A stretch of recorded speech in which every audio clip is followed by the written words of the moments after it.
My mother thought that it was very important to teach the Holocaust to young people because she felt that history seems to continue to repeat itself. And by starting with young people, she could teach how important it is for human beings to take care of each other.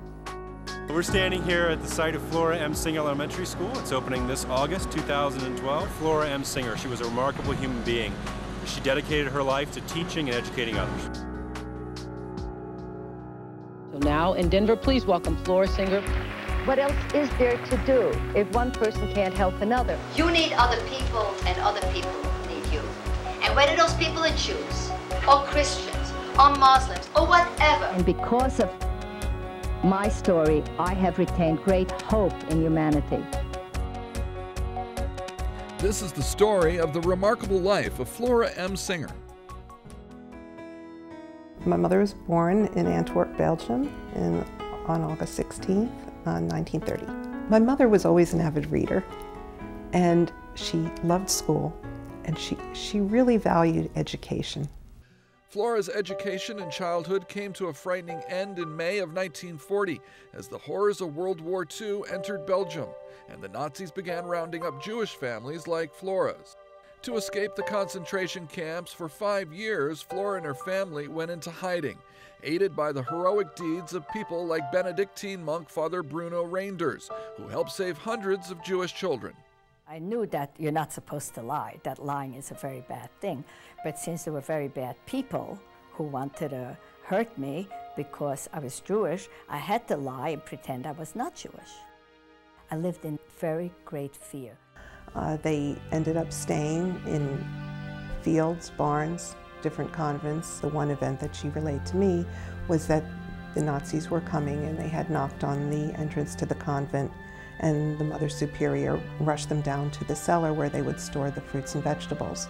And the Nazis would come down with their bayonets and poke around the bags, and they had to keep absolutely quiet. And because of the people that came to her rescue, her family's rescue, and put their own lives in danger to save 3 little girls that they didn't even know, she felt strongly that even in the midst of one of the darkest periods of human history, in the midst of evil, there is goodness.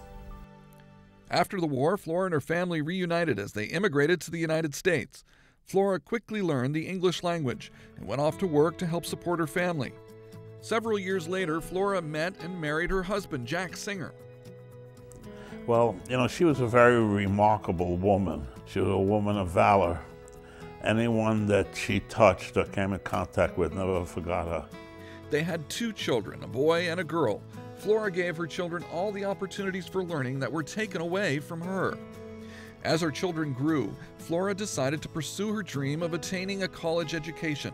She earned a master's degree in French language literature from the University of Maryland and began her 14-year career with Montgomery County Public Schools teaching French and German languages. Flora had an uncanny ability to connect with people, especially children. So she was at the University of Maryland one afternoon, and she had completed her classes for the day and walked back to her car, and she saw a flyer on her windshield that was denying the Holocaust. My mother said that she, felt a cold chill down her spine when she saw that. This was a turning point for Flora, who then dedicated her life to teach the world about the Holocaust. And she felt it was very important to keep that memory alive and to let people know that it did happen, that she had lost family and she had lost friends. To ensure that the history of the Holocaust would never be forgotten, Miss Singer collaborated with many survivors, to include Nessie Godin, a survivor of the Nazi concentration camps. It's not easy. It's not easy to open your heart and your soul and think and share things what happened to your own family. Flora and I felt that the world needs to know, not just from people that were killed or survived the terrible camps, but also how children were saved. And we dedicated ourselves to teach the world and to remember those that perished. Flora and I, went on behalf of the Holocaust Museum all over the country. Flora traveled the country speaking about her journey. She appeared on TV and in documentaries sharing her story. Flora also worked with the Montgomery College Humanities Institute to promote racial tolerance and understanding. My mother spoke with two other teachers, Sue Chotel and Bob Hines, and the three of them worked together to develop an accredited course on teaching the Holocaust to Montgomery County teachers so that they in turn can teach the subject of the Holocaust to high school students. The focus of the course was to make teachers comfortable with the content and the kinds of questions that students might ask. I believe that we were one of the first, if not the first, school systems to offer a Holocaust program, and Flora was an integral part of starting that program. At the urging of two elementary school children who heard her speak, Miss Singer penned her memoirs in a book titled Flora, I Was But a Child. Her goal, to instill in children of all ages the importance of human compassion and tolerance.